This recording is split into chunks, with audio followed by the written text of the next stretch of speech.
This is the Wise Guy Radio Show, a podcast dedicated to educating and inspiring through conversations with today's top talents in the world of glass. We will be dissecting their journeys in hopes to deliver actionable content that you, the artist, can start implementing now, helping you grow not only as a creative spirit, but also a successful artistic entrepreneur. With a little organization, relationship building, and your artistic ability, you can obtain greatness. Climb aboard, whether an artist, retail owner, or enthusiast. We have a ton of fun in store for you.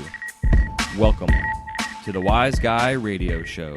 You're listening to the Wise Guy Radio Show.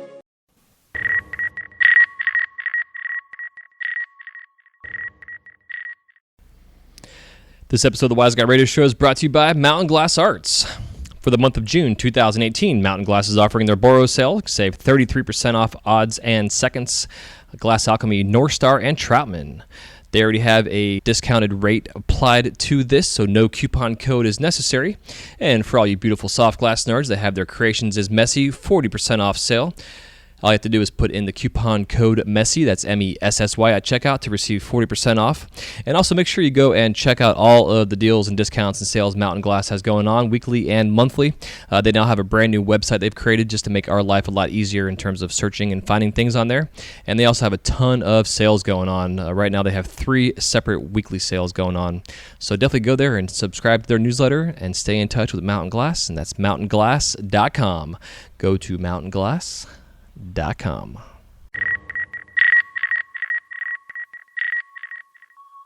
Hey, what's happening? Welcome to the Wise Guy Radio Show, episode number 196. This is your host, Jason Michael, and thank you so much for tuning in today. Today's episode features the winner of the first round of the second year of the Tournament of Fire, which is an online glass blowing tournament put on by Cherry Glass. Our guest today is featuring Josh St.George. And Josh was the first winner, and we talk a lot about his growing up in a glass family.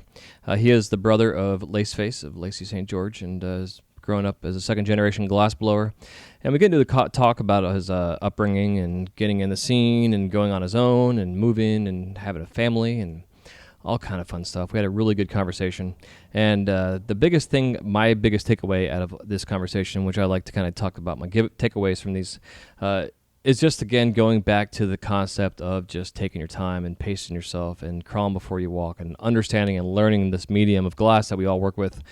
Because if you don't, you're going to end up just becoming a one-trick pony, which you obviously, unless you want it to be that way, but I would hope not, that if you're putting all this time and effort and money and expenses and passion and cuts and burns and sweat and tears, all that shit we put in this glass, that you would want to learn this medium and understand it inside and out to be able to make whatever it is that you want to make.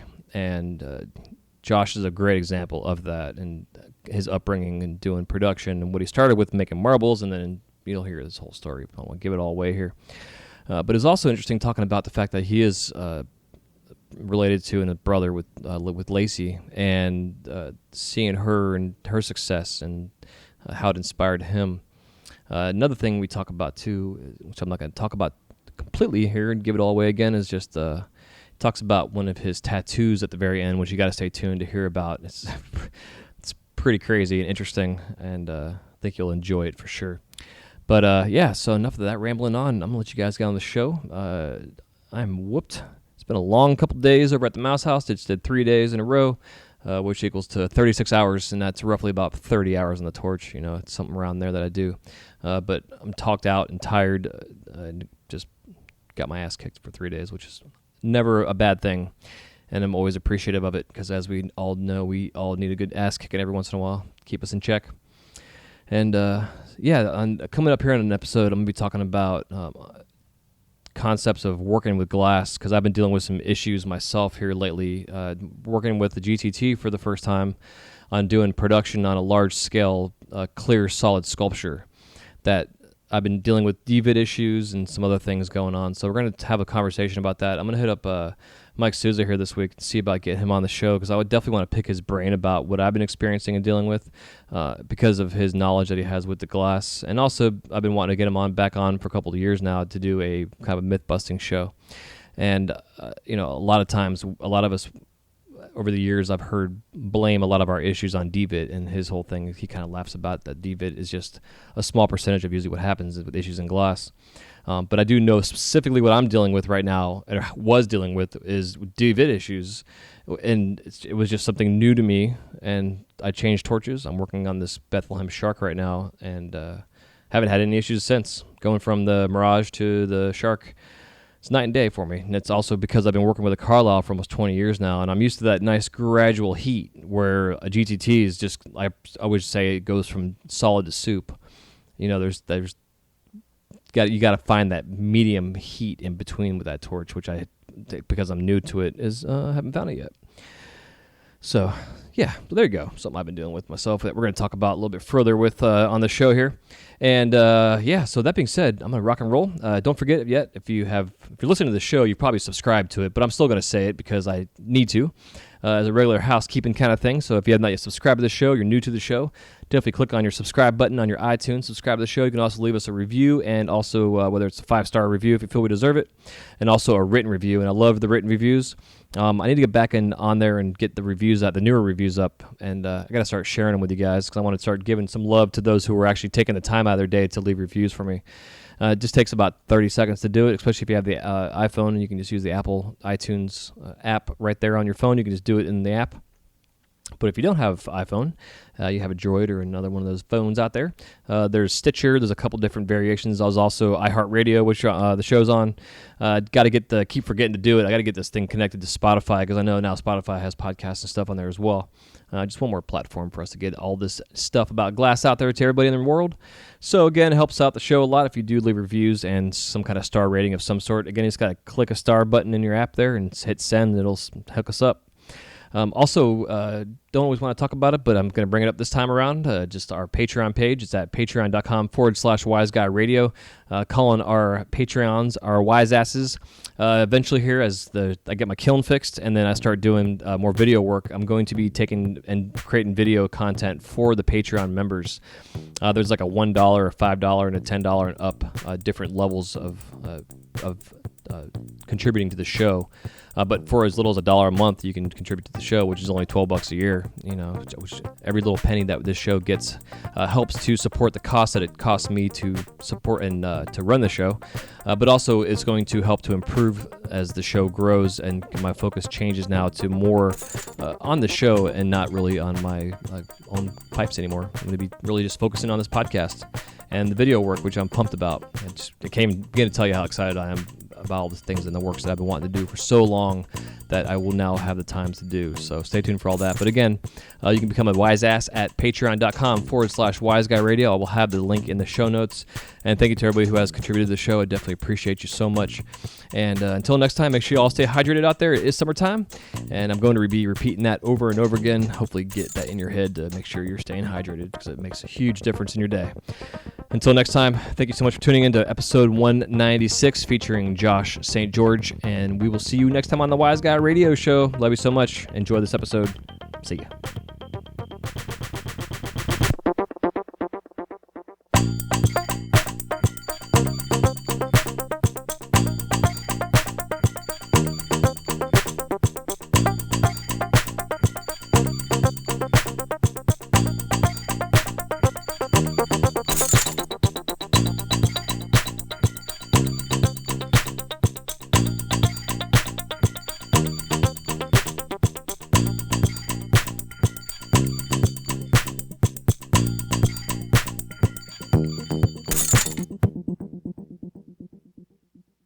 What's going on, Josh? Welcome to the show.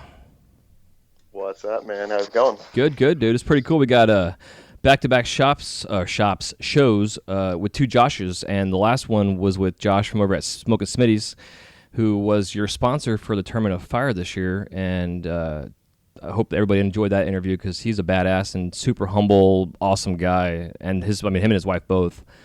So that's why you're on the show, man, because you are the grand prize winner, in a sense, for round 1 of season 2 of the Tournament of Fire, which, for those who are not familiar with, is a concept for an online kind of gaming with glass blowing on social media that has 3 rounds, and you won the first one, and then winners of all 3 rounds will then come together for a big national championship, in a sense, which I'm having the honor to host this year in person, and it's got some things behind the scenes going on, which I'm fucking super pumped about, dude.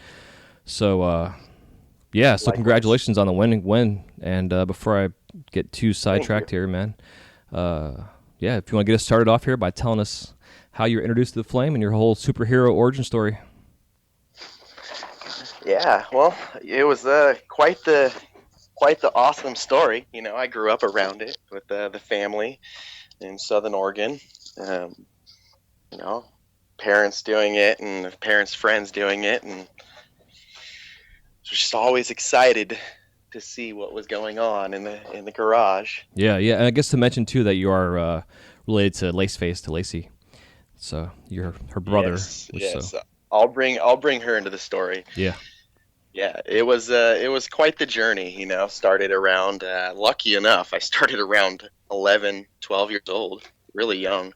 I got to start making marbles, which was a lot of fun, for the first 2 years, and it was really fun as a family business. Got to do all the cool marbles and pendants and things, mushroom pendants, just different techniques that everyone was learning. Yeah, and then it became a family business, and the more the family joined, we had more team join in. That's when Lacey joined the crew, and by that time we were going to trade shows and as a awesome family business, and then spread out to the different shows and came up with awesome ideas. And I'm glad to be a part of this Tournament of Fire. This was a lot of fun. Yeah, something new. Yeah, it's totally it's a killer concept. I kind of backtrack real quick. How old at one point were you when you started going to the trade shows like Champs? The Champs trade shows was it was around 15, 16 years old. Okay. Still wasn't of age to go to the casinos. Right. But I was in the industry around it, making the small little trinkets and pendants and all the cool little jewelry that you start off making. Yeah. And then worked my way up to the pipes, and then the bubblers, and then the headies. Yeah, and your teens too, which is pretty crazy, man. Like I've had a couple different artists on the show that started off young like that, and it's just an interesting dynamic to as you're growing physically, you're also like learning this whole new thing that you're kind of growing along with, in a sense. Oh yes, and like I say, it's constantly evolving, this industry. It's so many ideas that are brought to the table, and everyone just feeds off of each other and gets inspired by each other. Yeah, would you ever create bigger and better things? Yeah, exactly, and a bigger and better industry too. I mean, shit, I'm sure yourself. I would have never thought that this industry would be where it is now, even 10 years ago. Thinking like, oh, where are things going to be going? I only kind of hoped and dreamed, but not really dreamed. I guess kind of more hoped, but where it is now, like the stuff being made, like shit, the stuff you're making, dude. Like I said pre-show, like you guys gotta go definitely check out his Instagram and stuff. His work is killer and it's so unique, and I'm blown away by it. No pun intended. I appreciate that. Yeah, no problem, dude. Much appreciated. Yeah. It's at St.George on Instagram. It's pretty easy to get to. Hell yeah, and it's St. George, not spelt out, right? Yes. Okay. Yes, it's just St. George. Yeah, so it's it's interesting to grow up in a family and like of glass artists like that and being exposed to this culture early on. Like I've always appreciated the families that brought their kids on like Dead Tour and stuff, and it seemed like those children that grew up on the road in a sense, they were not only street smart, but they were also like book smart and and had a lot of different things that they could do outside of having to go to college or go get a job and end up growing up to be successful as adults. So it's interesting, kind of a dynamic to grow up in.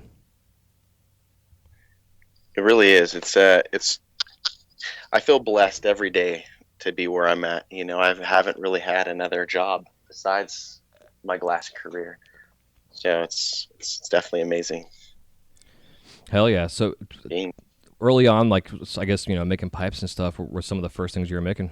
It was pendants, and then it moved on to outside wrap pipes. And it was definitely multiple steps. Back then, people were learning things in multiple steps over a period of a year's worth of time. Mm-hmm. it would take many years to practice. Yeah, like that whole mantra about the tortoise beating the hare, the whole thing, it's definitely makes a lot more sense. And the growth of learning, especially, I'm sure, as you were growing up in the industry or even in the glass world, you were seeing things that you wanted to start making right away, and were made to go back to the very beginnings instead of being allowed to just jump in and start making like perfume bottles or whatever, Oh, very much so. I was inspired daily by the people around me. Luckily enough, I had the 5, 6 other older fellows around me, always inspiring me. They were making amazing stuff, so I was always inspired to try to make something bigger or just as nice alongside them. And as the student, it was a struggle, but I got through that struggle and prevailed, which was amazing. Yeah, I mean, I could tell now with your stuff, but it also shows in your work that because of the tutelage that you've had and the slow pace, it paid off, hugely, just based on your techniques. It's taken some time, and I still feel like I'm coming into my element. Everyone has their own pace when it comes to artistic flow, or not even an artistic flow, just what they're doing with themselves in their career or in their life, I should say. Yeah. Oh yeah, definitely. Yeah, environment definitely pays, a lot to, or affects, I guess, in a sense, I should say, our process of learning and progression. Tremendously. Yeah, because myself, not, I basically grew up in the glass with myself in the studio and at home in the garage, for hours upon hours trying to figure out what the fuck I was doing wrong, So to have the access like that, like I didn't get around my first glass blower really working with for probably 5 years, maybe, like I shouldn't say that. I guess early on, like very beginning, I did, and then they were out of state. So once I stopped that part, it was like 6 months worth of time. I then went and got my own setup, and then got home and got busy. But from that point, it took me about 5 years till I got into a space where I was actually renting studio space with other glass blowers, which accelerated my learning process. It was crazy how fast things picked up, when you bounce the inspiration off everybody. It's a huge difference to be around other people that are working and inspired. If you're by yourself in your own little, in your own building, you're only seeing it from a bubble, everyone else. So you got to get outside that bubble and see everyone else. And it's another thing I'm working on this year, is trying to work on traveling to collab with any other artists, around me or in the United States. I've been up to my sister's lace face a few times this past year, about a handful of times. I'm going to go back up to Southern Oregon again to do some more collabs with the Dojo Gallery and hopefully Darby Holmes and Karsten Carlisle. Just family friends that I've grown up around blowing glass with. Yeah, and some badasses. It's helpful. It's helpful to get out and do that, because that's where you find your motivation and your inspiration. Was there ever a point like where you were trying to progress too fast and they were like, turn your torch off, go walk away kind of thing, like taking things out of your hands or anything like that? Well, luckily enough, I was I wouldn't say slow guy, but I took my time, and the way I was taught, if you take really small steps, and learn how to crawl before you learn how to stand up, Mm-hmm. And then learn how to waddle before you actually walk, and learn how to walk before you run. Those steps are crucial to glass blowing, because if you once again jump ahead, you'll be missing the most basic steps to, condense or, hold things straight. Just the basics of basic techniques. Yeah, man. Yeah, you wouldn't realize it. Yeah, I know. I completely agree, and it's amazing. Like thinking about, I have an apprentice right now. He's been with me for about, not physically with me, but on and off for about 2 years now. And Hmm. he's at a point now where he's trying to learn how to switch the planes of your hands, by keeping your pipe and your punty in a straight, nice, flat line, to go from like, perpendicular to your body to going, vertical or horizontal, what's the parallel? Yeah, parallel to perpendicular to your body, and, Correct. and Yeah. not moving the glass at all. You know what I mean? And growing up not using blow hoses for so long was part of what helped me learn that physical, almost like my body becomes a lathe, type of thing. But now that I use a blow hose, and I've seen a lot of other artists using blow hose that are new, I think to me that blow hose is a great thing to have, but it also doesn't allow you to understand and learn that one little thing like that, of keeping your body perfectly level and straight, and as if you have a stick in your hand and you don't move that plane doesn't break ever, or whatever you want to call it that you're working on. You know what I mean? Correct. Yes, that is amazing that you actually brought that up, because I have actually the last shop I was at, the Dojo Gallery. Most of the guys in there were using blow hoses, and I'm against it. I actually still do not use blow tubes or the hose connected off of it. It seems like not bringing the glass up and using gravity to manipulate the glass. Keeping it in that position will actually slow you down, because you're not actually bringing it up to your mouth and blowing in it. You're controlling it through the tube. So it takes it. It's just you're jumping ahead once again for sure with using the blow tube. Yeah. Yeah, I agree, and for me too. Like I use it really only when I'm doing welds, like technical welds that I know I need to get that shit super clean, and I only do it just to keep the nice pressure of air in the glass. Yeah. You know what I mean? Other than that, correct. I don't. There is certain times where it could be helpful, for sure. Yeah, and for me, it's cleaned my work up, and I didn't use a hose or even a hand torch. I mean, fuck, dude, like the Smith hand torch has been. I know for a lot of artists, it's been a game changer, including myself. Tremendously. It's oh my so goodness. crazy, right? Likewise. I didn't get mine until I'd say 3 years ago. Yeah. Yeah, same here. Now, and tremendous difference. And it's funny because I've had a national hand torch since I've started, and I learned on a national hand torch, and a 3A blowpipe, and all it's like, oh fuck, which I use at work right now for my details welding, whatever, torch wise, and it's a national handle, but it's got a little. I think it's an OS is the brand, OS1. It's like a little pinpoint tiny hole. I mean, it fucking cranks. Like I love it, but it's still I've gotten used to it now using it, but it's still awkward to have that wide body of the handle in your hand compared to that little nice pencil thin almost, handle for the Smith. It's a huge difference. But, again, I've had these hand torches, and a lot of us have for years and years and years and years and years, and just never thought about using it for what we're doing now. And the guys at work, they've all been using fucking hand torches like this like we do now for decades.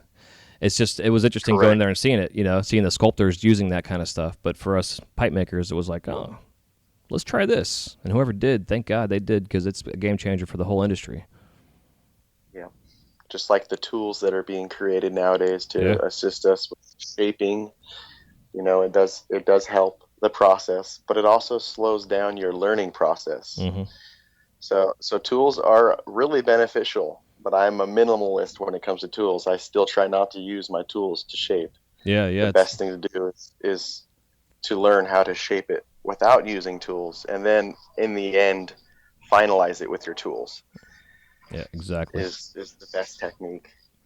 Yeah, I completely agree. And it's interesting, like with my student, before I let him use a marver pad, I made him learn how to air marver, just getting used to gathering a bunch of massive liquid shit and how to balance it and keep it from falling and dropping and keeping everything symmetrical, And then once go on. Yeah, the best analogy someone told me was it's like syrup on a stick, chopsticks or something. Yeah. I always use the honey on a straw thing when I'm doing demos. There you go, honey on a straw. Yeah, it's always like when I do my demos in the hot shop at Magic Kingdom, I always tell them it's like a big bowl of honey, and I'm coming out, and it's like, and I'm like, but just like honey, when glass is hot and soft, it's real sticky. And this whole thing, that's the best analogy for sure. But yeah, it makes them understand what the hell it is we're dealing with. But then I also let them know how much hotter it is than honey, because it's a big difference. Oh yeah. So I guess back to on track here. early on in your career when you were finding your way and you're finding some minimal success in your glass and you're understanding technique and making bigger stuff. Was there a point where they were like kicking you out of the nest to make you go do your own thing and like get on your own 2 feet, or was it something that everybody just kind of stuck you in together? We all, you guys all grow together, kind of thing. Yeah, it was something that I was lucky enough to just get stuck in that sort of situation.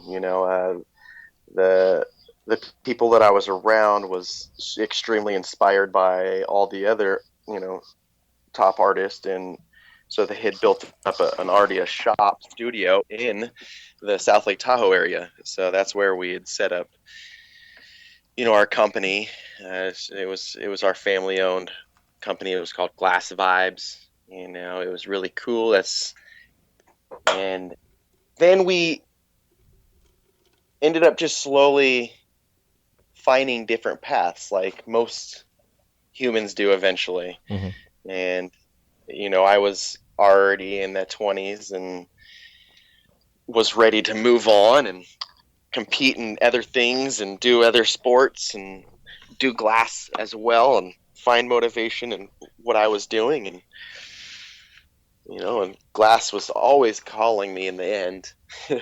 It's where I ended up being in the end, So did you take some time off from the torch, or did you just kind of make it more secondary for life? I moved down out of South Lake Tahoe about 7 years ago, and I did take a small break, about a year, but I was still melting like personal pieces. I still had the torch set up. Okay. So, it wasn't really a stop, but I was not really trying to provide for myself anymore. So I guess you could say I was. And then I picked it up again, and in the, 2010 or 2012, just started pushing really hard and looking for any competitions, any of the shows, and trying to show up at all these events, because that's the best way to make yourself, known, is to put your name out there and show up and say, hey, this is me. I am a real person. Yeah, especially before the days of social media, like to get yourself out there in public. For myself being down here in Florida and having a kid, like from day one, more or less, from me starting to learn how to blow glass, it was like I couldn't really go anywhere. So I was kind of isolated down here in Florida, but then like glasspipes.org started, and I got in on there on the ground floor with those guys, so I was able to communicate at least with these other artists out there. But I always wanted to go to the shows or go to like AGI or something like that when that was going on still, just to be able to physically mingle, like you're saying, like, hey, I'm a real person, I'm not just some dude down in Florida fucking trying to show you my wares, So it's interesting now with social media, with the way it is, because we can really share our life in a sense, those that want to. But now with these trade shows, it's and even though Champs has been around for 35 years now or some shit, it's been around forever. Goodness, forever, yeah. But yeah, man. So did you, like, I guess during your time off, did you, like, to support yourself, did you get a job somewhere else, or did you just like put some cash away and live on savings? Yeah, that's pretty much what I was doing, is living off savings. I being the I guess you could call it an entrepreneur. I had already, had my toys set aside. So, my dirt bikes and all sorts of other fun toys. So I was able to, liquidate some things to continue life, and then realize that glass was the true calling, because I didn't know if it was the real thing to be around. Everything was so crazy, 10 years ago. Yeah. Things in the industry are, like I said, constantly evolving, and it's interesting to see where it's gone today. The new shows that are coming up is really exciting to come and be a part of. Glass Vegas is new. They're rolling on their 3rd year, which is really fun. A couple other shows. Glass Roots has been around for a while. Mm-hmm. That's a great show. Yeah. And now the Tournament of Fire that's online, which is really cool. Yeah, it's such a great idea. such a great idea. And it's fun too, man, because it was something I've been thinking about for years, and I talked to a couple different shop owners about the concept of what they're doing, but it wasn't on social media, and the fact that they started it this way, which in a sense is a free way to get things rolling, is genius. And I'm blessed to be a part of this whole thing. Like it's so cool to have this landscape of artists that get a chance to compete and get their names out there. And I mean, the winnings alone, man, it's worth getting in this thing for you guys getting orders and getting your work at new shops. Like, it's such a cool way of doing it. And then Cherry Glass, I mean, that Ryan and Scott alone, both those, as a couple running this whole thing, and they got their friends helping at Cherry Glass. It's just the dynamic of it all. It's just awesome. It's amazing, for sure. Very blessed to be a part of all this. It's these wonderful ideas, and I'm excited to see where it's going to be going. Yeah, I know there's big plans in the future, so it's exciting. Yeah, man, it's cool to be a part of this whole journey with them. Kind of thinking about the family dynamic that you have. It's just, I'm always interested in human development and evolution in a sense of how we have come from the Stone Age in a sense to where we are now, especially with accelerated learning and the fact that you grew up around this. It gave you a chance to have accelerated learning in a sense, even though you still took your time and fine-tuned things. And then, Agreed. You walk away and you're still feeling that calling. Because I know myself personally, like I stepped away for a little bit, like 6 months, but not even that. And it was like, I needed to get my fix, dude. It was just, I had to have it. You know what I mean? And I wonder 100%. I kind of wonder though, like, is these, because it's like, I guess the idea I'm trying to come up with is I'm wondering if these type of things are potentially genetic or not just environmental with your family having this and, as doing this. My family is full of artists and creators of some sort, whether it's education or designing or something of that nature. My daughter and my son are following the same footsteps too. It's, glass isn't their thing, but you know what I mean? Like, I'm wondering if you just couldn't help yourself because it's like just inbred in your DNA, just like you're fucked. That's actually a funny thing you mentioned, because my grandfather actually mentioned that to me. He says, St. George's are very artistic. It runs in the family, so I'm not surprised you're winning these events now. I'm like, oh my goodness, Grandpa. That's awesome. It was really, really cool to hear, though.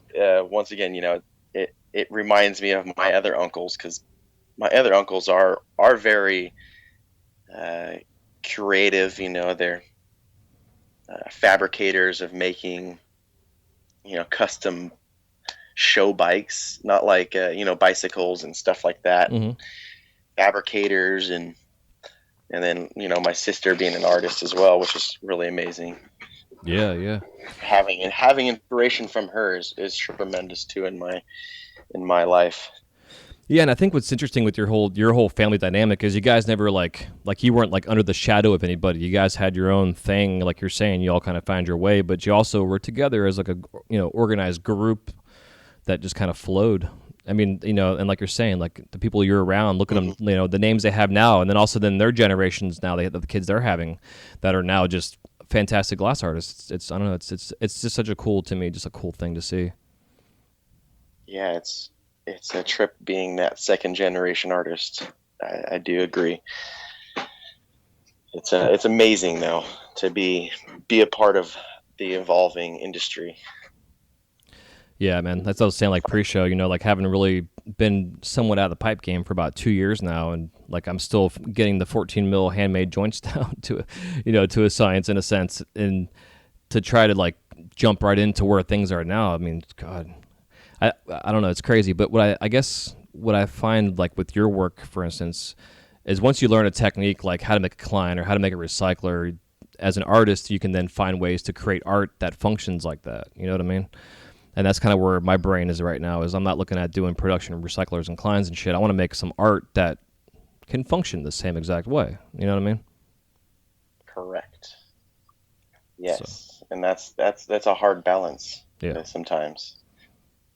Yeah, I know for myself personally, because I'm blessed having with the job that I have, I can afford to do that, because not everybody, gets a chance to sit and just be like, hey, I'm going to go fuck off today on the torch. Even though I think everybody should. Whether you can afford to or not, that's where it's where things happen. Of course, that's exactly it. That's where your most creative juices are flowing. They say, you're in your own. Mm-hmm. That's where you get your most inspiration.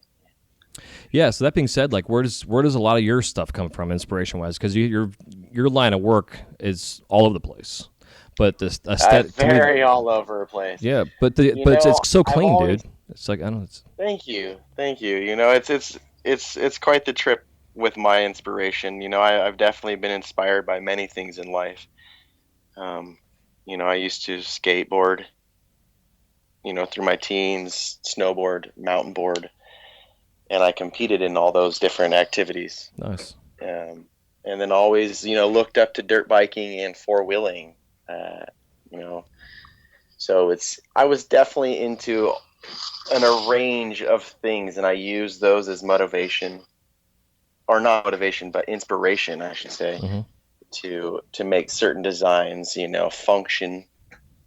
Function over fashion was a lot of my saying back in the day. Yeah, it's so true though. And so a lot of those designs would come from, the fun sports around me, the throwing knives, or the trucks, or the blow dart guns that I was playing with as a teenager, or Yeah. the silly stuff that I had as a kid, essentially. Yeah. I love pulling things from like what's in front of me, and then how do I turn that into a functional rig? Yeah, exactly. That's the same perspective I have. Exactly. Like I love seeing shit in nature. Like when I started seeing radicellos and filicellos coming out like early. Like this is like 15 years ago. Like when this kind of the idea was coming in. Like when fucking the hell's I'm having a complete brain. Oh, Scott Deppie first came out and started doing these crazy patterns and these filicellos and stuff. And I started seeing like patterns in like car rims. Back in the day in the 90s when car rims were like the shit. Like you're a status if your rims were on. If they were spinning and everything. But yeah, but they always had the Celtic knots. Yeah, were off the chain. Right, but all that was awesome inspiration for our patterns in glass, or looking at like a pine cone, or looking at like sacred geometry and that kind of shit. Like it's cool to take things out of life like that from other artists. I mean, fucking nature's our best artist we have. But agreed. I feel like that'll opened up our eyes. Is seeing those other artists throw their inspiration into it. A lot of us realize, hey, we can bring our inspiration into this thing that we do as well. Yeah, exactly. Our vision, or your own vision, I should say. Yeah, so when you're coming up with it for something, because obviously you do production, but you're also doing a lot of one-offs, with from what I've seen, and obviously it's all through social media. I'm not seeing your studio set up, but I'm assuming that you do production, but you also have your one-offs. But when you're coming sorry to interrupt. Oh no, it's fine. I'm actually not doing too much production. Awesome. My production line is these series. I've started a series lately. I feel like that's the style that seems to have been jiving with the networking and the sales and marketing.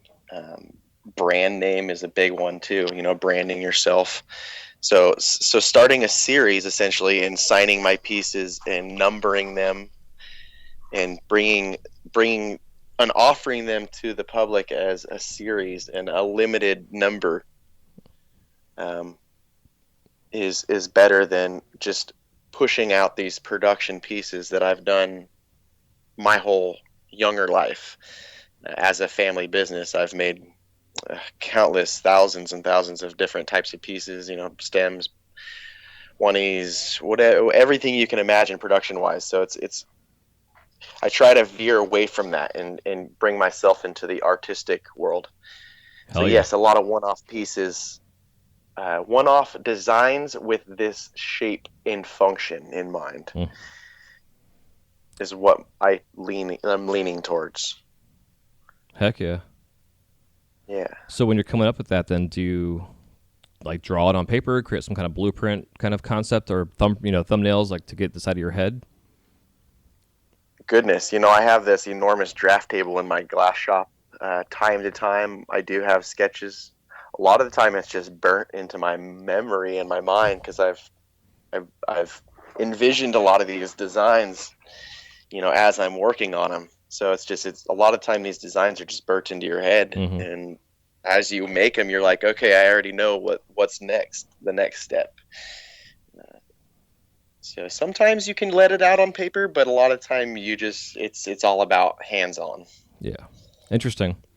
Because I know, like myself personally, I usually have to draw it on paper first, just to purge my head, so I can focus on the piece that I'm going to make ahead. Otherwise I'm like Definitely. second guessing myself at times. You know what I mean? But For so sure. I can appreciate what For you're saying, sure. though. Thank you. Yeah, because it's not easy to do that. It's You know. practice. Well, and again, it yeah. does help. Yeah. It does help to draw it out. Yeah. But also, like you stated, the fact that you have already behind you thousands of hours of production that you've already done. So now you understand the medium. So now you can make whatever the fuck you want to make. I mean, really, it comes down to it. Essentially, yes. It's nice, though, to be able to make the production. Don't get me wrong. There's, those few awesome customers that are just, they want your specific type of style piece. Mm-hmm. So, there's production. If people want that, then, definitely give the customers what they want. Yeah, exactly. That's my vision, at least. But my whole point too is that fact that you are where you are now because you did that. Like you repeated the process of one specific thing over and over again, honed it in, went to the next thing. Which to me, learning this medium is something that you've got to do. You have to really just take your time and pace yourself and not try to jump ahead. You can jump ahead a little bit and then realize that you're not quite ready for that, so then you step back. And if you jump ahead a little bit and you're successful, you still need to go backwards because you're going to try it 4 more times and it's going to look like shit. Like one step forward, Yeah. 20 steps backwards. I've always kind of found when I will do myself that way, like I'll do a wig-wag for the first time, like, oh, this thing's fucking perfect. And then I'll do like 5 more wig-wags in a row and they all suck. It's definitely a practice. Yeah. Practice of consistency. Yeah, exactly. So early on in your sales side of things, when you broke away and started doing your own thing, like about how old were you then? It was that was a little rough in my personal career. Yeah. For many years during my teenage years as the family business, fortunately, I wasn't really taught too much of the business side. I had worked tremendously, a lot of time filling up cases for the family, and for, the stepfather to go on sales trips. I joined time to time. And I broke off eventually when I was, about 19, 20 years old. I finally actually started doing my own sales. So it took some time. Yeah. And learned it on my own time, which was quite the struggle in itself. Yeah, man, it can be. It's easy to do and manage if you do it, but it's also you got to fucking do it.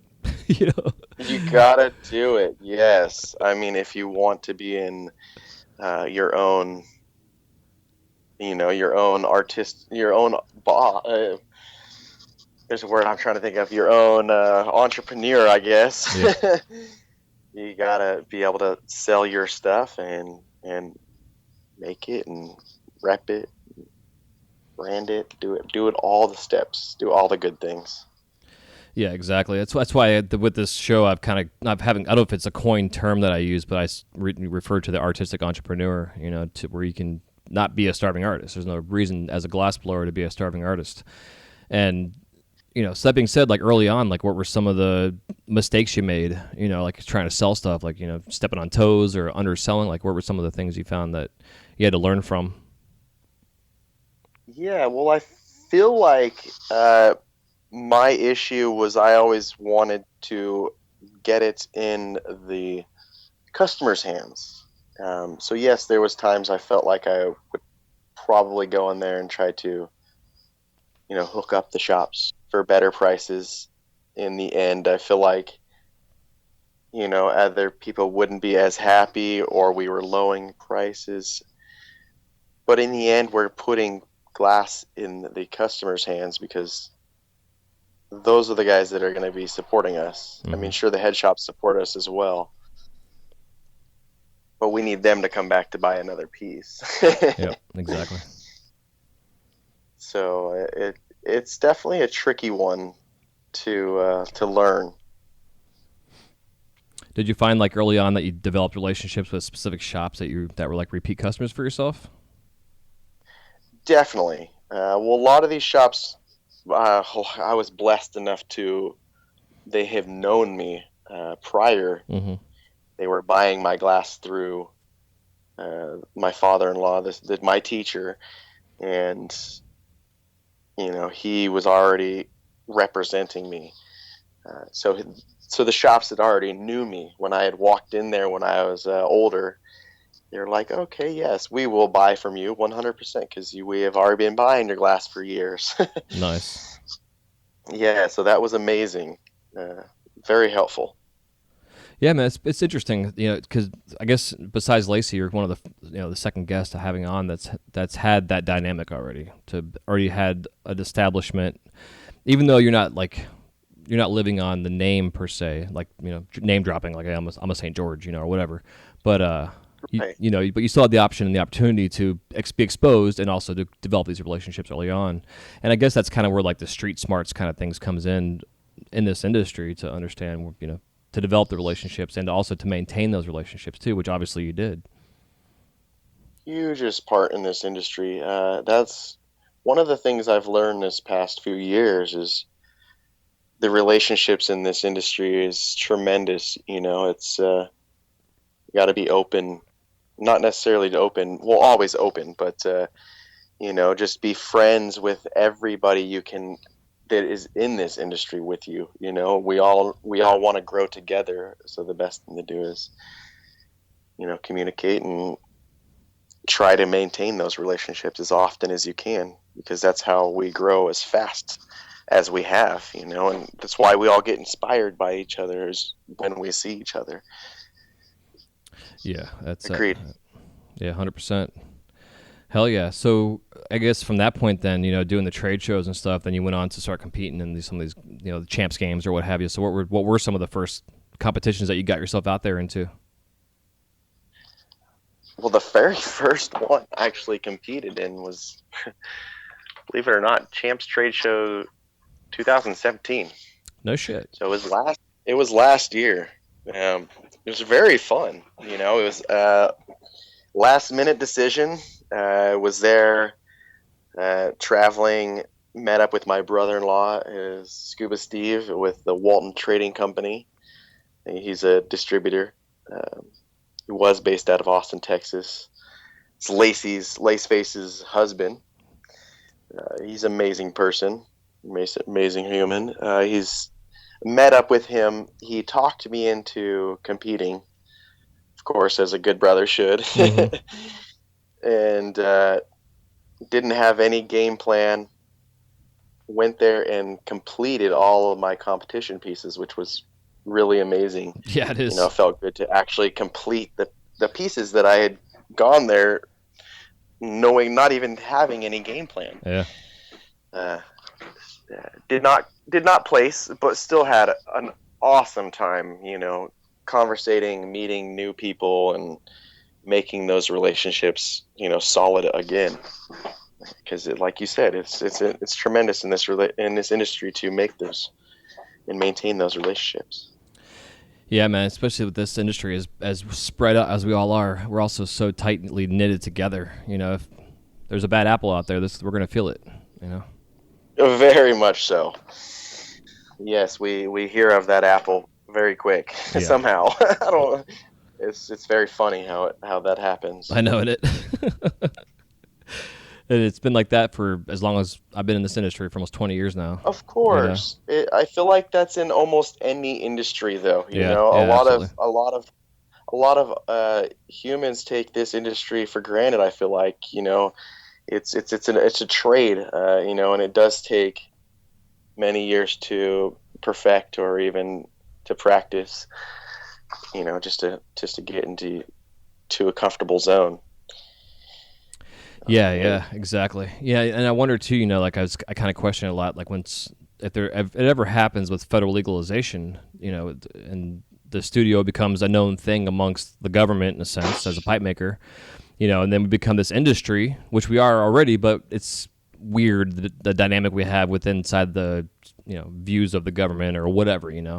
But the point is I'm wondering if eventually like OSHA will come in and involved, because we're now a manufacturing facility, whether it's a home studio or a studio you have with a bunch of friends. If they're going to come in and be like, "Are you guys up to speed on all the codes and all that kind of shit?" Which again is part of this show is like I want to try to teach some of that stuff as I learn it. That's a real vision. Yes, so we should be more aware of these things that are being exposed to. Because. Nowadays, the legalization, it's becoming so much quicker than we all imagined, especially Nevada and California. Already, Oregon before us, and pretty sure Washington. Yep. All sorts of states. It's just amazing. Yeah. It's really crazy.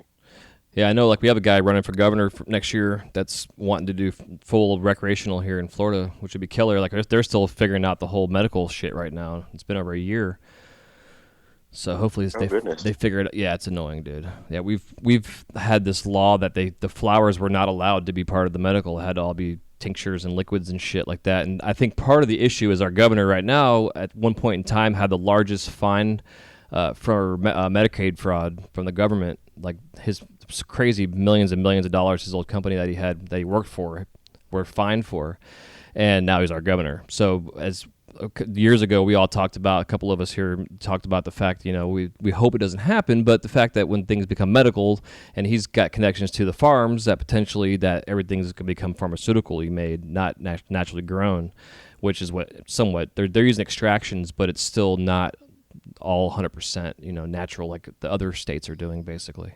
And we just finally had a lawsuit that the people who sued actually won to allow the flowers now for the growers here to be able to sell that in a sense, directly to the dispensaries and stuff. Yeah, it's all fucked up. Wow, so that's quite the process. Yeah, and you figure with all these states that already have medical that we would just follow the leader. What are these guys doing? But they don't want to do their own thing and whatever. It just doesn't make any sense. Doesn't make any sense, but it is what it is. But that being said, I think that the vision that we all have is for this industry, and it's being taken seriously now, but on a more scale of generalized thing, like we talk about, like this Tournament of Fire thing. Like imagine one day if it's on Discovery Television and they're making some amazing pipes in a glass competition on cable television that everybody can see. You know what I mean? So yes, I agree. That's something that could be real in the future. And everyone wants to see that sort of thing. Everyone wants to see reality TV in some sort or another. And glass is right there in our reality. It's our new age art. Yeah, absolutely. Yeah, speaking of reality shows, imagine if a lot of these studios that had more than 4 glass blowers in them had a hidden camera or some shit that was like streamed out to the world. Talking about some drama. That would be actually amazing to see some of those shops with multiple artists. Yeah, that would be quite the show. Yeah, especially if they know that they're not on camera, or don't know that they're on camera, I should say. It'd be yes, that would be the funniest part. Yeah, the fly on the wall perspective. the big brother. Yeah. Yeah, it'd be crazy. Yeah, man. So now Tournament of Fire comes aboard. So you do the champs thing, and then that was the Tournament of Fire the next in line for you for the competitions? Yes, actually, the Tournament of Fire was. Actually, I competed in the Tournament of Fire the year before. I actually did forget about that. So the season 1. Okay. With Terry Sharp was in that one. He had won that first season. Yeah, I had competed in that one as well, but I got eliminated, and that was a lot of fun as well. Just to be a part of the very first one, and then it was Champs Trade Show. I don't know why I spaced off the very first Tournament of Fire, but This one was a lot of fun as well. That Scott had changed up the dynamic of no longer eliminating glass artists. We could all continue to compete, which was really cool. Yeah. And show our work, which brought forth a tremendous more amount of work, which was available. Yeah. Which is really cool. Yeah, absolutely. Yeah, it's a great platform for exposure, which is killer. It's just something new, and then they had like the guys online on Facebook that were live streaming it too. And you got millions of people that follow that page, and they're all getting to see this whole situation too. It's just so cool. Yeah, that was definitely amazing that was possible. Yeah, and I think too what helps out that they're helping, that which Scott and I talked about this when he came on the show, is kind of the idea that they're helping the artists learn how to live stream, and how to show what's going on inside your studio. Not only get the opportunity to do it, but really to learn how to communicate and talk to and promote yourself, and be out there 100%. Yes. It's all new for us. It is. The social media has gained so much presence. I mean, it's always been here, but the new age is actually teaching us quicker than we are learning ourselves. Yeah. So it's promoting ourselves on the social media platforms are a tremendous help. Yeah, it certainly is. And so with Tournament of Firewise, the first round was what? Make it all clear piece? The very first round was all clear piece, yes. And the second round... Yeah, I'm trying to bring it up, actually, the schedule. Was a dry pipe. Okay. And the third round was a bubbler. And the fourth round was freestyle. Yeah, and your piece, you made what was the samurai you made, right? Was that your first? Yeah, the samurai was the freestyle piece. I had actually had all those designs mixed up. At first, when I thought about making the Tournament of Fire pieces, originally wanted to make a warrior or something as a clear piece. Previously made some in clear, and it doesn't bring out the detail as much. Mm-hmm. Yeah. Clear it kind of hides a lot of detail, so had to do something outside the box that I've been inspired by, which was the off-road scene. The rock bouncers from actually your neck of the woods. They're all the way over there in the East Coast. Okay. The rock bouncers, they're called. Big V8 motors, some big 43-inch tires. Just it's like RC cars up a full-size hill. So I was inspired to do that and put that into glass. Got some really cool projects in mind. Full-colored projects in mind for those rock bouncers as well. Hell yeah. Yeah, I'm actually looking at it right now. It's cool because you show your drawing on there first, then I'm just watching the video. But yeah, dude, super intricate piece. Like, dude, and I'm assuming that the wheels roll, everything. It works. Correct. Yeah. So I wanted to make the function too. I've always been about multiple functional pieces. Yeah, so that one rolls as well. Yeah, it's so cool. I'm watching the video right now. It's hilarious. I mean, even just the detail on the engine alone, like the little side pipes, like everything, it's freaking gnarly. So fun. And even like the joint placement, bro, is super smart. Like it's a big supercharger with that air intake, coming in, which really it is, Yeah, that's. I feel like that's always what I've leaned towards is that for fashion. So you got to put the Oh, hey man, I'm losing you. I lost make you. Your signal's being a little weird. The people look. I'll look up to the people who've been around. Hell yeah! Hey, your signal losing connection. Yeah, it's just being a little weird. See if it comes back up. It's just saying poor network connection. You're getting a little staticky. Yeah, I've seen that. Yeah, you sound fine now, but I don't know. It's weird. That was weird. Okay, yeah, it went away. But yeah, man, I agree. I think function over form should always be, and then once you learn, oh Jesus, someone that doesn't have a muffler on their car just decided to drive by. Of course. But yeah, and then the full photo post of the piece is cool too. Like the way it's fucking details, man, are awesome. Thank you. It was definitely a lot of fun doing the roll bar effect with the tubing there, making that function happen in the motor. Yeah, exactly. Yeah, especially when you take a water rip off that thing, it bubbles in there and looks like it's a real motor doing its thing. Yeah. It's neat as shit.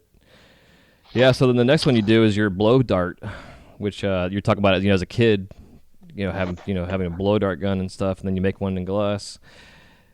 Is that what the inspiration came from?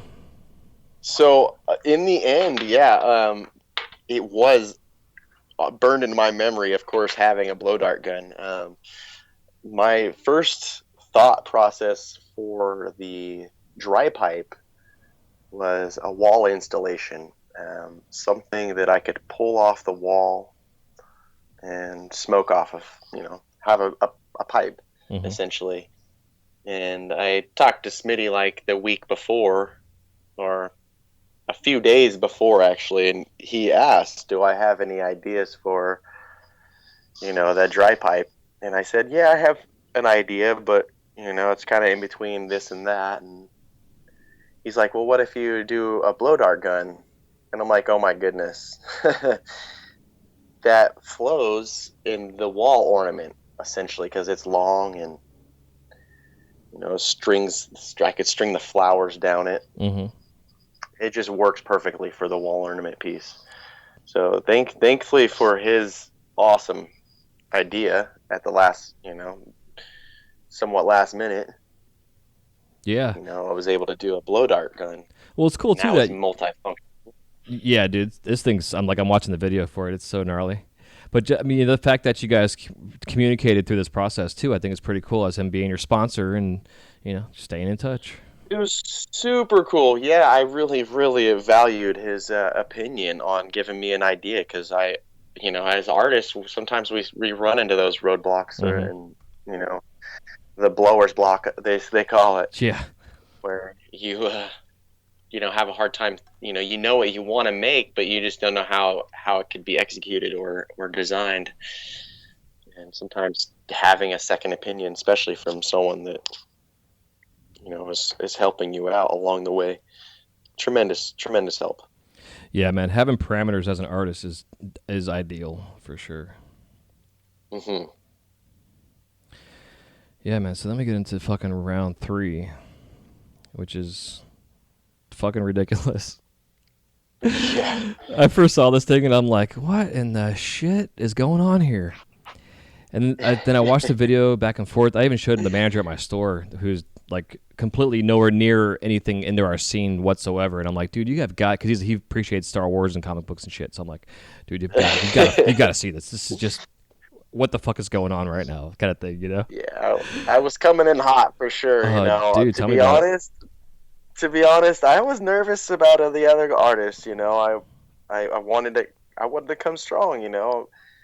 I felt good and confident in the pieces that I was making. I even asked the public if I should make a double or a quad, and majority of them said quad, of course. And added that fourth bubbler on and knew that it was going to have some blades of some sort coming off of it. And the glove was just perfect design for that whole thing. Man, it's definitely a lot of fun. I bet. So what color did you use for the metal? Or is that actual metal? That is a really old color. It's over a decade old. It's Disco Sparkle. Oh, yeah. They actually do not make that color no more. Disco Sparkle from North Star. Yeah, I got like 5 pounds. I've been holding on to that shit just because of that. Yeah, some of us do, Some of us hold on to it. And that's one of those colors. It's finicky. You got to mix a lot of clear into it. Yeah. But then it becomes this really nice and metally looking color. Well, that's what I was asking, dude, because the blades are smooth as fucking eggs, bro. Like they are. That color can be a kick in the balls, you know. I mean, the off gas is all weird and just gets crazy. But then you add some clear to it, like you're saying. Yeah. It's clear makes it like butter. I like using it in cobalt or red, like all kind of stuff. It looks awesome. Correct. Yes. The best thing to do with that old stuff though is encase it instantly. Yes. Encase it and then melt it, because then you're kind of keeping some of it in there. Yeah. Exactly. Agreed. What's the green in this thing? What was it? The green is experimental green. Okay, that's what I thought. Yeah, that experimental green is something else. Yeah, I love that stuff. And then the rest of it, is it Illuminati on there? That's what I'm seeing. It's actually a mix of Oscar and Sublime. Oh, interesting. Okay. So the Sublime is kind of throughout the web work. The Oscar is the solid tri-bar work, if that makes sense. Yeah, yep. Yeah, it's cool, man. So to get it to fit your arm like you're wearing it, did you have to make like a little template or something like that? Oh no, that was actually funny. I almost burnt my arms a few times. I was wondering. I was just trying to stick my hand like into it, and like, oh, that looks about right. I did burn my forearm once. That's the shit I'd do. I figured I would ask the ladder first, because I'm like, if it was me, I'd just put my hand in there to see if that bitch put a glove on or something, you know. I totally did. You know, I didn't even have a glove. I just tried to grip it. Oh man, beast. Fun stuff. And then your little Wolverine post, bro, is fucking hilarious. It's so funny. Yeah, that was hilarious.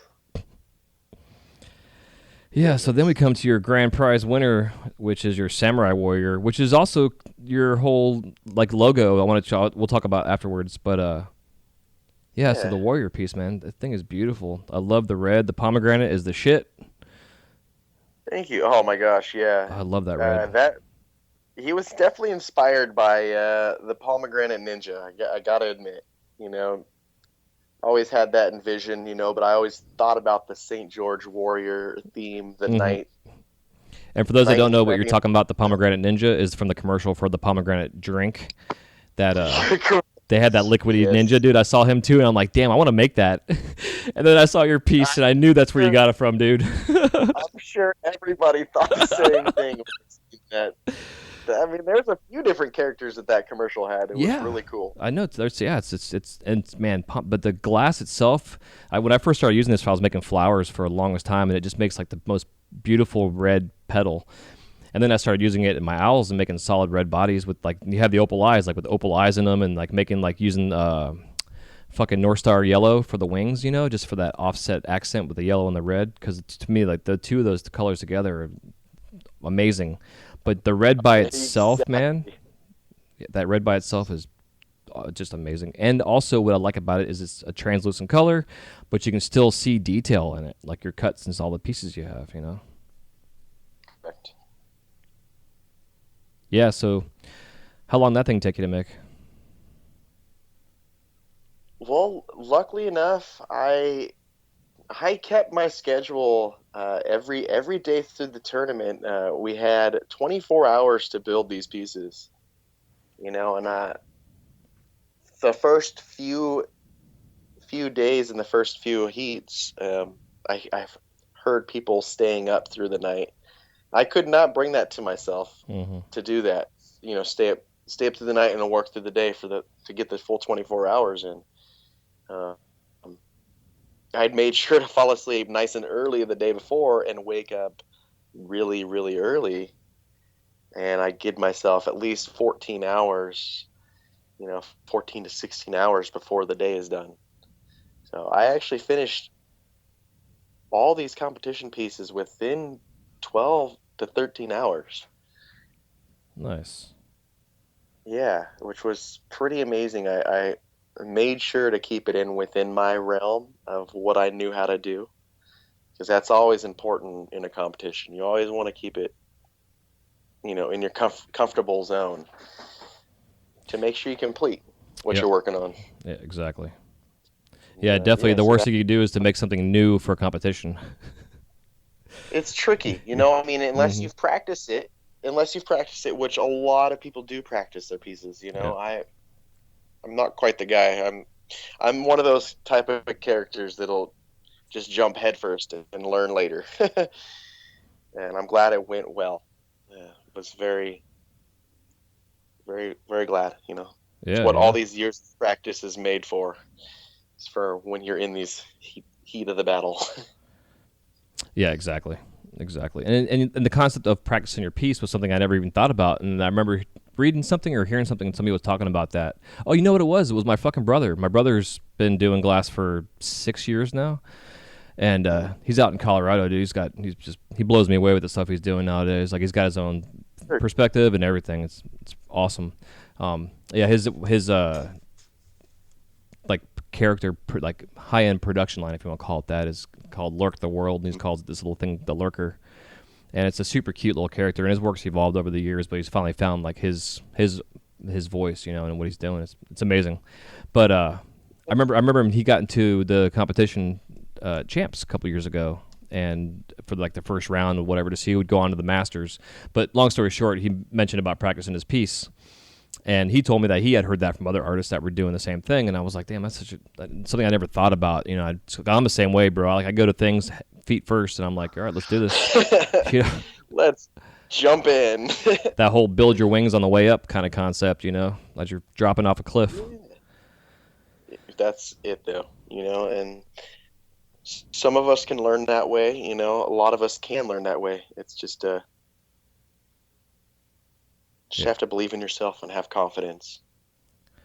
Yeah, exactly. The confidence is key, and you can only really gain confidence by practice. So, 100% correct. I'm glad I said that first before. Yes. hell yeah.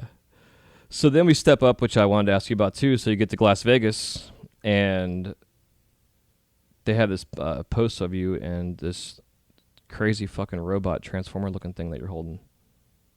Yeah, that was a lot of fun as well. He was inspired by a friend, my old neighbor. You know, one day I walked over to his house and walk into his man cave, and little behold, his whole man cave. It's about a 10 by 10 building. Is full of transformers Awesome. from floor to roof. Just every transformer you can imagine, and the high end good ones to the knockoff ones to every one in between. And I was like, wow, that's amazing, you know, because I was already inspired by my warrior sci-fi style mech warriors is what I was calling them, mechanical mech warriors. You know, like characters with guns for their arm or weapons as their arms, essentially. Mm-hmm. And wanted to build from that. And as soon as I seen those transformers, it was on, game on. And especially with all the new cool UV colors. Yeah. Yeah, that's even cooler. I was just like, I was so excited to build that, and it was a lot of fun. It looks putting like all the UV colors together. Yeah, and yeah, man, and they work well. Like the contrast between the purples and the yellows, like that, they look great. Or the greens, or whatever you want to call it. Yeah, exactly. I know. There's 4 different UV colors. I'm pretty sure. Okay. Yeah. Illuminati, Nova, Blue V, and Lucy. Nice. Yeah. Yeah, I think Lucy is one of those underrated colors. I love that stuff. Very much so. It's a sad color though that it fades so quickly. Mm-hmm. I try to use it more often, and it ends up washing out, which is tricky. Yeah, it's a great accent color though, for sure. Very much so. Yes. But nothing worse, dude, than turning on your black light and seeing a bunch of nibs in your fucking bucket because you used it for a punny. Oops. Yeah. That can happen. Yeah, I've done that before. I know lots of people do. So the texture on this thing. Did you? I mean, it looks like you added glass. You maybe used some texturing tools. Like, there's a lot of fucking impressions and details in this thing, dude. Like, it's crazy. Yeah, man, there's so many different little odd and little metal trinkets, little tools. You can buy tools from, a lot of the companies nowadays. Blast Shield, Arrow Springs, well, oh my goodness, all sorts of companies Yeah. that are offering different cool tools. A lot of the time I like to find random miscellaneous pieces of metal around, say, my garage or my workshop that I can imprint into glass, which is really cool. And that's where I'd find like little circle shapes or, just arrows or just the most basic shapes to imprint into glass, which is really cool. Yeah, yeah. Yeah, I can see that. Speaking of that, so something I've been learning through with my gig over at that Mouse House there is with our artists and all the different tools they use. Because I'm the same way, bro. I'm minimal. Like my setup's like my torch, my glasses, my marver pad, a butter knife, a spoon, maybe a reamer or two, and Yeah. a paddle. Typically, that's like my setup. And that's even for blown glass too. And working with these guys now, like they have all these interesting impression tools they use for like doing like eye details or doing like an eye socket, and then you do the eyeball and then you do the pupil, like in then different size brass tools. And they're the same thing. Like they go to these hobby marts and stuff, and they buy parts for like remote control cars or different types of things. But as long as the metal is able to be used, in glass and not melt, basically. Correct. But one of the things they told Yep. me to get is like one of them, like Michael's or a craft store like that. You can go buy like little thin sheets, or it's like a roll basically of tin that you would use for making your own cookie cutters out of. And you can take those and bend them and manipulate them and shape them into different angles and whatever. And then you can just use a pair of hemostats to grab one end of it and use that to make impressions in your tools. And one of our guys that makes Great idea. he does Donald Duck, and he uses that for his brow, like to make his angry kind of furrowed brow. He just presses that. He's already got it shaped out and just presses it into the forehead. And I'm like, I saw him do it one day. I'm like, damn, that is fucking smart as shit. Like the little things like that I've never thought about before until you see somebody doing it, and it's like, oh, it makes perfect sense. Yes. Like Yes. like the fucking Snuggies or those kind of things people make out there, that make millions of dollars. It's like, why didn't I think about that? Yeah. But of course. it is what it is. But yeah, so that being said, impression tools, man, are great to have. And by the looks of this thing, you obviously had a lot of fun, dude, because looks like you spent a year making it. That's the key with glass, is you just got to try to have fun, and that'll show to the buyers. If I feel like glass is so much. Speaks a loud voice, just like an art piece does. And you can literally see it in every piece that you make. If every piece has a loud voice, even if it's a production pipe, if you could tell the amount of work has gone into it. If you know about the amount of work that it takes to go into it. Exactly. Yeah, exactly. Which again is why I love the fact that a lot of these smoke shops nowadays are having the gallery. Like I was talking with Smitty, like they have their gallery right now. We talked about whether they're going to have a glass blowing studio in there eventually, and they want to, and to be able to bring the public in to see, hey, this is what goes on with what happens here and how things are made and the amount of effort and time and heartache that goes into it. Mm-hmm. Correct. Yeah, it definitely takes time. Yeah, and then Effort. again to the Tournament of Fire, it's another reason why it works so well. It's helping educate our customers. That is the biggest part of this, especially through the social media world, because there's nothing like this. So it's amazing that he's came up with something so broad that can reach such a huge audience. Yeah. Yeah, until you get the customer who's like, yeah, I'd like this size rig, this is the shape, I want these 5 colors, and this consecutive and Calmo pattern with the filicello, and the details that people can give you. It's awesome, but it's fucking hilarious, and you see this shit. Totally, it definitely depends on the artist you're asking to, because every artist has a means of his own limits, Yeah, threshold per se. There you go. Yeah, exactly. His comfortable zone. Yep.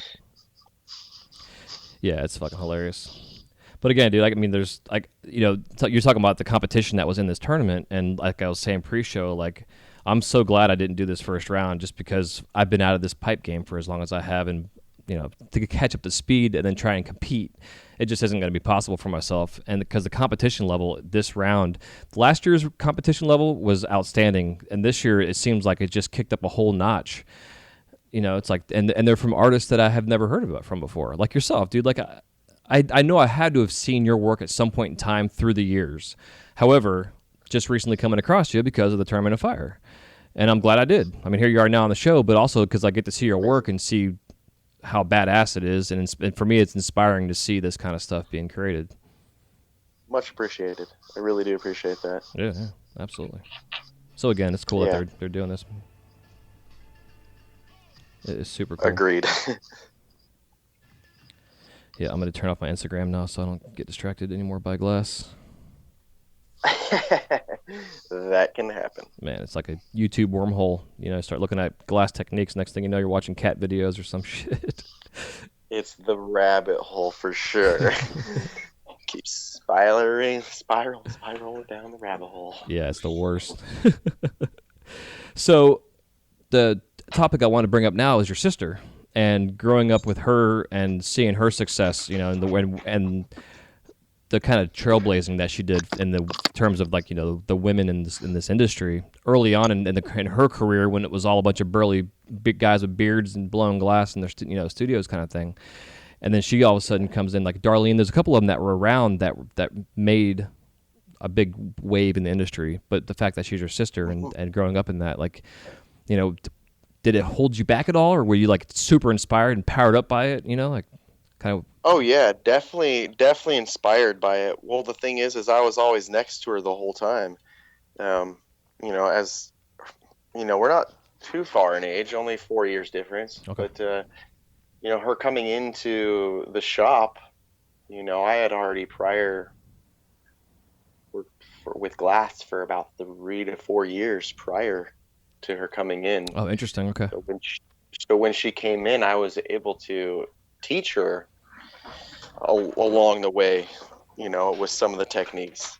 I wasn't the main teacher, but of course I'd help with different techniques. So it was definitely cool to see her, progress. And then, as all family does, split apart to find other inspiration, other motivation, and to see her path veer in the path that she's gone and use that as motivation is just amazing and definitely inspiring to be behind her and watch her show up at all those shows and put in all the effort that I know that it takes in order to succeed. And she knows what it takes to succeed. Mm-hmm. And that's why she's where she's at today.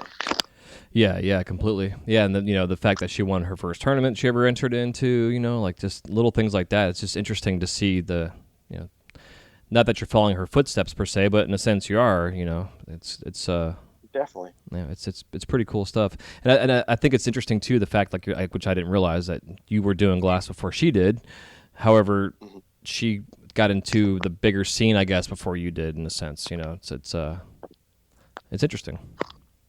Well, yeah, her being female, a little easier for her to be social, and be open about it, I guess. And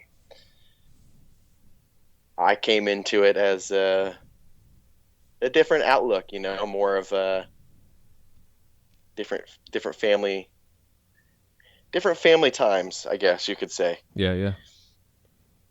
And that being said, here we are now in the present day, and like when her and I were talking on the show, and she takes 18 months off because she gets pregnant and married and has babies and is moving, and here you are yourself having a kid and having a family at the same time, which is, like we said pre-show, it's awesome, the fact that you guys have kids. And you said, what, they're 2 days apart? 2 weeks. Oh, 2 weeks apart. Okay, I knew there's a 2 in there somewhere, but still, 2 weeks isn't really nothing. I know. It's really amazing how close they are. It's really cool to see them both grow and evolve. Oh my goodness. Yeah. When they say time goes by fast, it's really going by fast. Dude, I can't believe it's already fucking June of 2018. You know, Yes. like my daughter will be 19 next month. Talking about putting some time in perspective for you, how fast time goes by. Oh my goodness. Yeah. My goodness. Yeah, it's crazy, man. That's that's the only reason I know how long I've blown glass for, because of how old she is. So keeps me in That's check. amazing. But yeah, so it's interesting, you know, because like she was talking about, you know, after having the child and kind of reinventing herself as a glass artist and realizing that really her whole career, in a sense, she was just trying to, like, her personality or persona or whatever she felt like was her was, I'm this female glass artist. I had to, you know, strive, get through all these boundaries and borders and shit, and kind of lost herself and who she was, and getting away, you know, stepping away from it, and then having a child, and then really finding who she is as a woman, and also then as a glassblower. And now she's got this whole new rebirth and kind of a phoenix sense perspective, you know, in the glass, which is incredible. And I was so happy that she shared that with us, because it's, you know, I like you know, I like vulnerability and that kind of intimate conversation, especially as a parent myself, and understanding that kind of shit. You know, so when you stepped away from it and moved and what have you, do you find like was your child in that same time frame being born when you took a break? No, my time frame was a little sooner, Okay. or I should say, like it was more of like the 5 years ago. Oh yeah, that's right. Okay. Just because it was, had been doing it for so long already. Oh goodness, a good handful of years before that, and had some family issues and had to just step away for a little while, you know. Yeah. But you know, it was always, like I said, it was always calling me, and I knew that I needed to continue to do it because it was just so comfortable to me, and knew that's what I needed to do. Yeah, and then you had the child now, and that just kind of kicks things into a whole different perspective and gear for you. It's definitely more motivation to be the better person that, you know, we all strive to be. Mm-hmm. Yeah, it'd be interesting to fast forward like 20 years to see if you're gonna have a glass blower for a kid. My goodness. You know? I'm excited to see where these kids are gonna take us. That's for sure. Yeah, it's funny. Because like I was saying, like both my kids are super creative, and you know, I've never been a parent that was like, you know, the coach or the theater parent. You know, I've always exposed my kids to just about anything and everything in life, and if they strived to something or found a lot of interest in it, then we would push them in that direction. And then if they fizzled out from it, it's like, okay, fine. You know, I would still kind of like have a motivational talk about why you're fizzling out. You know, just to kind of get some perspective from them. But in general, it's, you know, I think at yourself too, the same perspective of just exposing your kids to, you know, things, and you being exposed to glass early on in your life. I wonder if your parents ever were like, yeah, I hope you're not a glass blower. Like, did they ever say that to you, you know? Yeah, you know, I'm sure they probably have. You know, I was separated essentially as a teenager as well. So I had a father that was doing something completely different, and then my mother and stepfather that were doing the glass scene. So I was definitely pulling and kind of torn to do something different, like what my real father was doing, which was the St. George heritage, like creating stuff, fabricating, all that stuff. So that was in my blood, essentially. Yeah. like you said, you know, it was always in my blood. So as soon as I had touched this other medium, that I was able to create things with, not just tearing apart toys and trying to put them back together, but using a medium to create things and shape them and do something, you know, put my own vision into it. You know, it's something that it's hard to let go of. Mm-hmm. It's definitely amazing, this glass. Yeah, we're pretty blessed, huh? Yeah, Definitely blessed. It's a perspective that we have that has been a tradition for hundreds and hundreds and hundreds of years.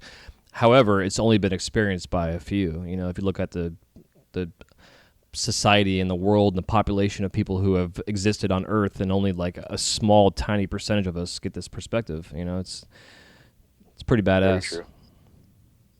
which I always recommend people go do something like, the public. I tell them all the time, go do a tandem glass blowing thing. Go make a heart or a pumpkin, or just to have that experience, just so you can feel the heat and the smell, and all that shit. Because it's filling those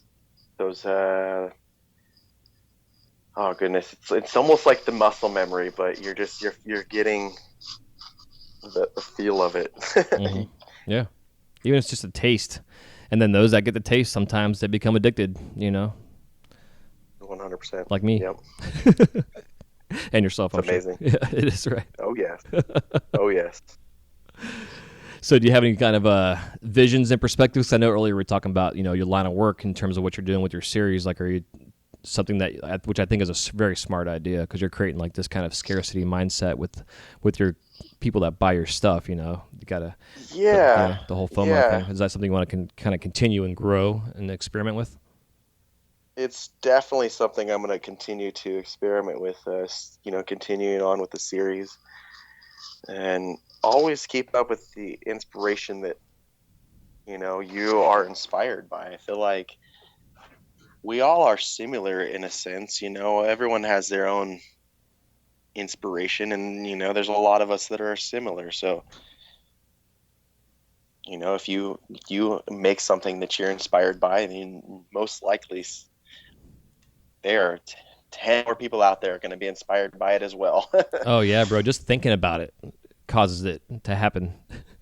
I always talk about it on here all the time. I just always laugh about that shit. You think about some idea on the torch, and then you make it, and then you don't show anybody yet, but you go on Instagram, and that same night, 4 other people made the same damn thing.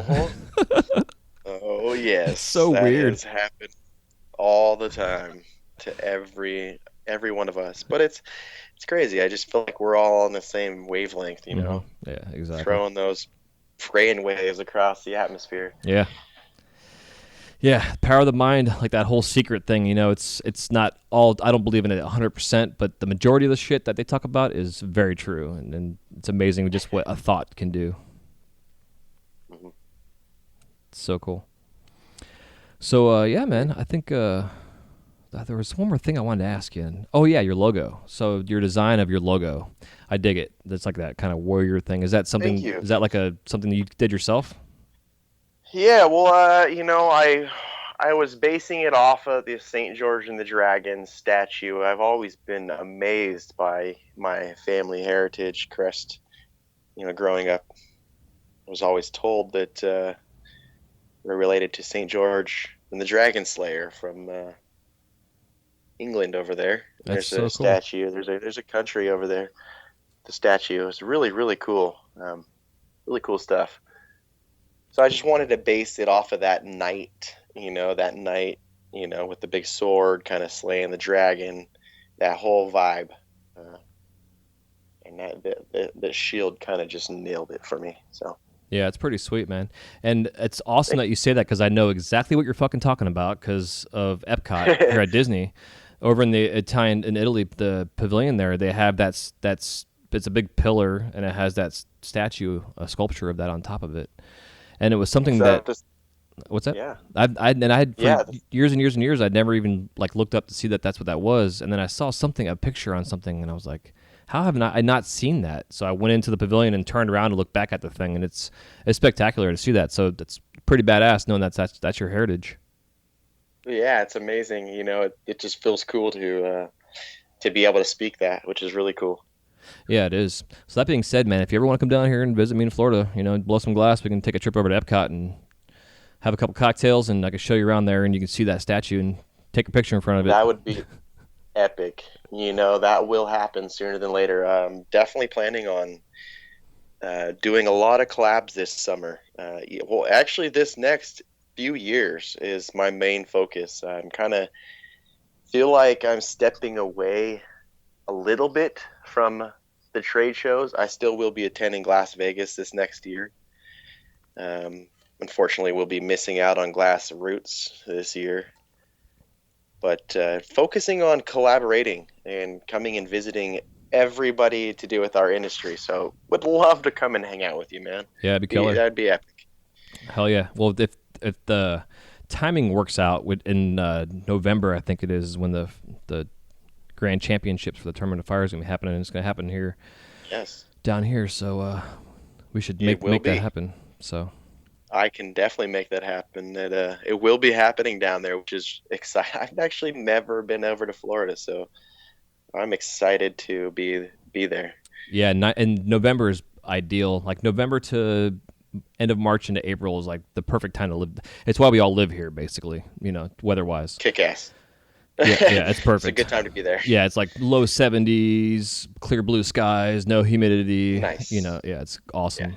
It's awesome. It's a good time to go to the Disney parks and fuck off and drink around the world at Epcot kind of stuff. Very nice. Very nice. Yeah. So, I'll talk to Scott and Ryan and everybody, see if we can have like a little Tournament of Fire tour around the world at Epcot, get everybody together and go have a little fun down there before the actual tournament starts. I mean, even if it was just for a few hours or then evening or something, that would be epic. Yeah, absolutely. I'm sure a lot of us guys would be down. Yeah, it'd be fun. Yeah, we'll talk about that down the road for sure. Right. For sure. But, yeah, man, so that being said, I think it'd be a good time for us to take a quick break and thank some sponsors, and then we'll come back and it'll be time for us to crash the kiln. Awesome.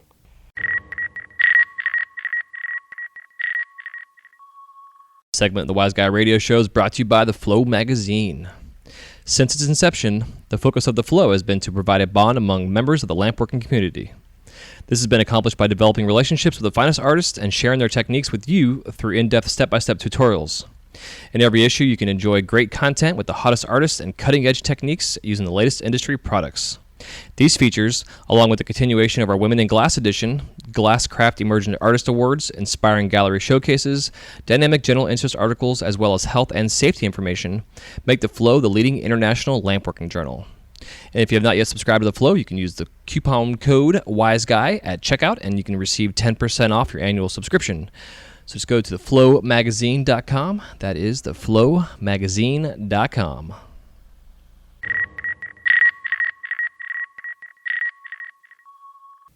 All right, cool. Well, we are back. Quick break. That's good. And the Crash in the Kiln round consists of 7 questions, and they are 7 because I counted them finally after 4 years of doing this fucking show. I'm always like, I think there's 7 questions, but yes, 7 questions. And if you want to give me a 30 to 60-second answer, and you can also expound upon them if you'd like, as we always tend to do. The first question I always like to ask is if there's any living glass artist that you have not yet worked with. Who is it, and why is that? Any living glass artists that I have not worked with? Yeah, that you want to. Yep. Well, my inspiration and one of my teachers, Darby Holmes, and Karsten Carlisle. I'm very excited. Hopefully this summer, I'm trying to get up there to spend some time to hang out with those guys. Nice. Yeah. Hell yeah, be some fun collabs. Just do something. Yeah. Melt some glass with them. To be honest, it doesn't even have to be a collab with them. Just melt some glass with them. Hell yeah. Just be near those guys and feel the energy. Yeah, that's awesome. So, what are your top 5 favorite colors in glass? Ooh, that's a good one. So, definitely have to start out with blue caramel. Is one of my favorites for mushroom marbles and for general and a lot of things. And then experimental green, Illuminati, and recently the pomegranate it was a ruby, but pomegranate's been really right there. And the 5th one, of course, is Disco Sparkle. Hell yeah. Yep. Nice. That steel look is just amazing. Yeah, it sure is. What is your worst injury in the studio? Oh, goodness. Sticking my hand in the torch during an inside-out pipe. Whew. Yeah, where just like you're holding your hand up in the air, and then you like look down or something to grab something, and the torch just flashes across your knuckles. That's the worst one, where it's gotten 3 out of the 5 knuckles. Yeah, that one hurt. Yeah, I did the same exact thing, dude. Except my my first line I laid down, it was a little bit chilly in the studio, and a breeze came by and just hit that first tack line I did and cracked a ring around that bitch. The fucking tube fell off, and the fucking point was still in my hand, and it just completely exposed me to the flame. Yeah. Oh my goodness! And instead of my knuckles, it went across my nail, like my fingertips, so it was like across the top of my nail beds, and yeah. What's amazing is the nails will catch some of the flame. Yeah. Oh goodness. Yeah. Torch burns are the worst too, because like they hurt a little bit right away, but they really, really hurt about 2 weeks later when all your nerves start to come back. They sink in. It's just a sink-in burn for sure. Yeah. Good way to put it, for sure. Yeah, no fun. Let's see. When you're in the shop, do you watch TV, listen to the radio, or do you do both? I listen to the radio mostly. I've been listening to a lot of the just different, underground artists that speak meaning, has a story to tell. I definitely like that. Oh yeah. Yeah. So, no TV, just mostly music. Watch some TV time to time. It's more music. It's better to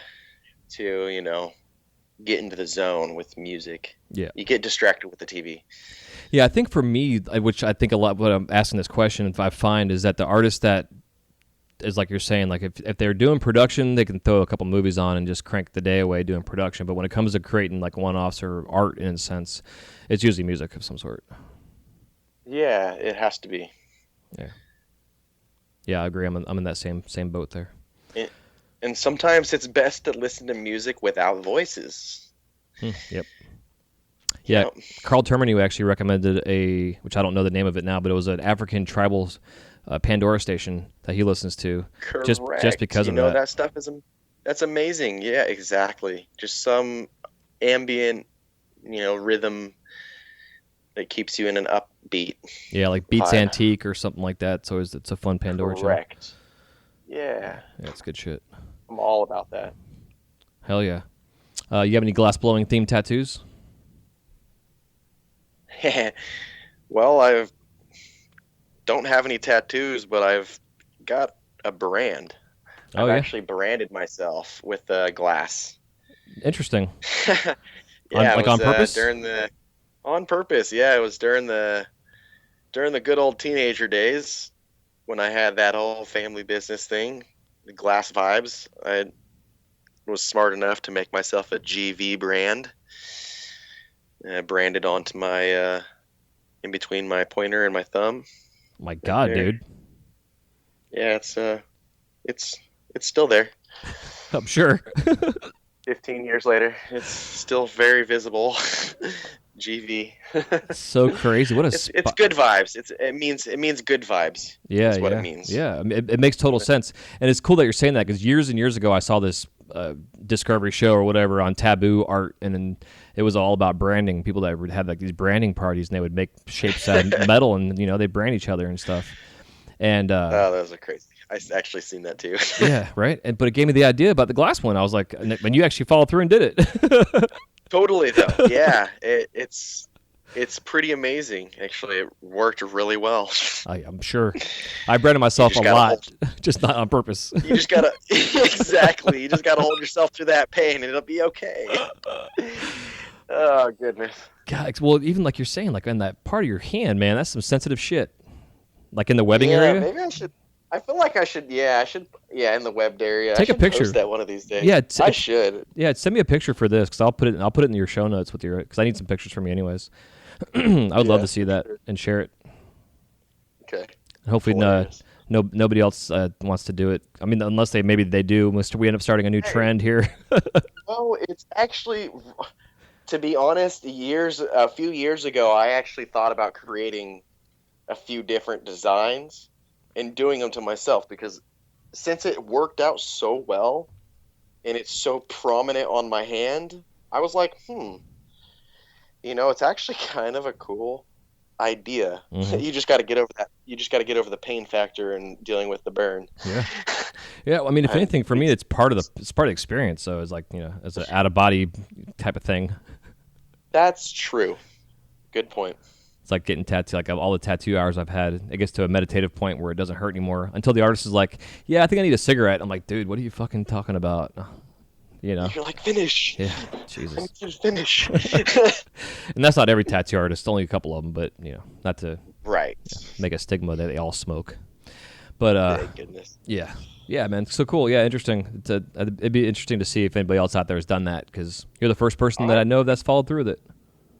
I'm curious. I've got two of them, which is funny. One on my ankle and one on my hand, just for the hell of it. I don't know why. The second one. Oh wait. I had the other group of guys around me, so I did the second one. I was like, "Oh, you're gonna do it with me? Okay, I'll do it again." Did they all do it too? Yeah. Well, yeah. I was the third, so it was two other dudes doing it with me. So yeah, they have them. Awesome. It's like everybody's getting that is going to Melt. They're all getting the Melt logo for a tattoo to kind of signify that whole time. Nice. Yeah, it's pretty badass. So last question I'd like to ask is your top 5 favorite tools that you use, and that does not include your glasses, torch, kiln, like none of the major things, but like your basic general tools. Oh wow.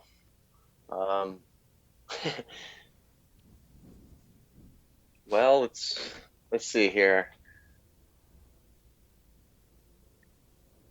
I've got six reamers, or tools. Two different bowl presses. One octagon reamer and a 1-inch reamer, and those are like all the tools I have. And those are the only tools I use besides my tweezers and my grippers. I do recently picked up, like about 3-4 years ago, I picked up a pair of cabling scissors. Okay. So instead of using, the traditional metal, stainless steel scissors that we all buy for glass, I picked up their serrated edge for cabling, cutting cables. And these things are amazing for glass. So I do use those pretty often, actually. Interesting. For cutting glass. That's smart. Yeah. Early on when I was trying to do the same, like cut glass, and I needed to, I went out and got this kind of, I think they might have been more like for tin, but basically the same kind of idea. Just like they look like regular scissors, but they had that heavy serrated edge to them. They're a little thicker metal too. And yeah, you'd be blown away if you had a pair of these in your hand. They're about $20 a set, but they're amazing scissors. They're super sharp. They're made to cut through like heavy duty, extension cords or cable, like thick cable. So it can cut through glass pretty effortless. Heck yeah! I'll have to go find those on Amazon somewhere and have them in the show notes so people can see. They're them. amazing. Yeah, hell yeah. They're amazing. Hell yeah, man. Well, that's the Crash and the Kiln round there. Did great.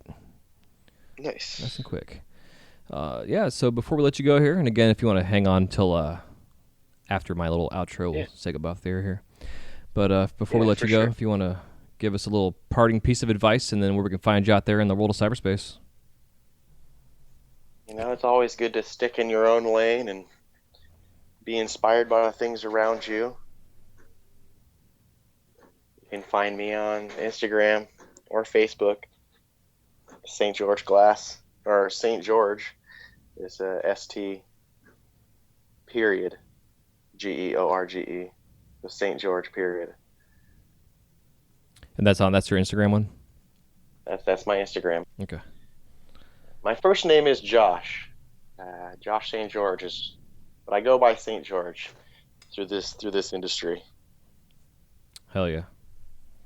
Well, it's a cool name, man. Whether it's fake or real, even though it's real, it's cool. It is real. It's 100%. A cool name. Yeah, it's awesome. Hell yeah, dude. Well, it's been fun chit chatting with you and talking family and the whole dynamic there and everything else, man. It's definitely badass. And best of luck to you here in the final round of the Grand Championships for this year's Tournament of Fire too. Ooh-wee. That's gonna be a lot of fun. Oh my goodness. Yeah, the competition's gonna be awesome. It's gonna be a lot of fun. That's what I'm most excited about. Is exposing ourselves to the world and showing the competitions. This is This is what it's about. Yeah, exactly. It's awesome. Well, hell yeah. I hope you guys enjoyed this chit-chat with Josh St. George, and you can find him again on all the social feeds at St. George, and we'll have all the links in the show notes for you, and also his list of his top 5 favorite tools and stuff, so you can see if you want to go get any of those yourself, including them scissors. They sound like they're pretty badass, and I'll have a little Amazon link on there. I'm sure I can find them on there. But until next time, make sure y'all are staying hydrated out there. It's summertime. I know we're all sweating our balls off, and the guys and gals alone, we're all sweating our balls off. Oh, yeah. It's hot Absolutely. shit. So keep hydrated and all that good stuff, and we'll talk to you on the next episode of the Wise Guy Radio Show. You guys take it easy. Peace.